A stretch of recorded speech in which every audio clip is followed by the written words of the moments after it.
வணக்கம் அன்பான சகோதர சகோதரிகளே, உங்களுக்கு என் அன்பின் வாழ்த்துக்கள்.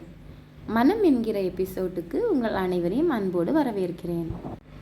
இன்றைய வேத வசனம் நீதிமொழிகள் 14ஆம் அதிகாரம் 30வது வசனம். சொஸ்த மனம் உடலுக்கு ஜீவன், பொறாமையோ எலும்புருக்கி. சொஸ்த மனம் என்பது ஒரு ஆரோக்கியமுள்ள மனம், அதாவது சமாதானமுள்ள மனம். சமாதானம் என்பது தேவனிடத்திலிருந்து மாத்திரமே வருகிறது.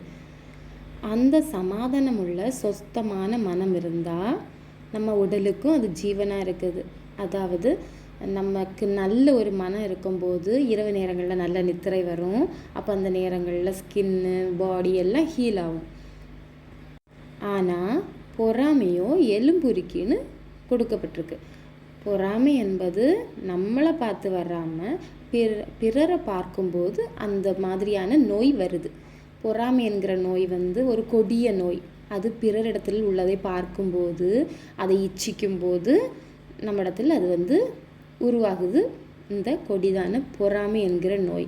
இந்த பொறாமை என்கிற நோய் எரிச்சலை உண்டாக்கும், கோபத்தை தூண்டும். அப்போ இரவு நேரங்களில் நித்திரையும் ஒழுங்காக வராது. இரவு நேரங்களில் நித்திரை ஒழுங்காக இல்லைன்னா ஆட்டோமேட்டிக்காக கார்டிசால் ஹார்மோன் இன்க்ரீஸ் ஆகும். நம்ம உடம்புக்கு அது கெடுதலை விளைவிக்கும். இந்த பொறாமை என்கிற நோய் நம்ம சதைகளையும் தாண்டி உள்ளே இருக்கிற எலும்பையும் உருக்கத்தக்கதாய் கொடிதானதாக இருக்கிறது. அதனால் நண்பர்களே, நாம் பிறரை நோக்காமல் தேவனை மாத்திரம், கர்த்தரை மாத்திரம் நமக்கு முன்பாக வைத்து நோக்கி கொண்டிருந்தால் இந்த மாதிரியான பொறாமை குணத்திலிருந்து தப்பித்து கொள்ளலாம். கர்த்தரை எப்பொழுதும் நமக்கு முன்பாக வைத்து நோக்கி கொண்டு நமக்கு நியமித்திருக்க ஓட்டத்தில் பொறுமையோடு ஓடிக்கொண்டாலே நமக்கு சமாதானமுள்ள இருதயம், அதாவது சொஸ்த மனம் நமக்கு இருக்கும். அது நமக்கு உடலுக்கு ஜீவனாக இருக்கும். ஆமேன்.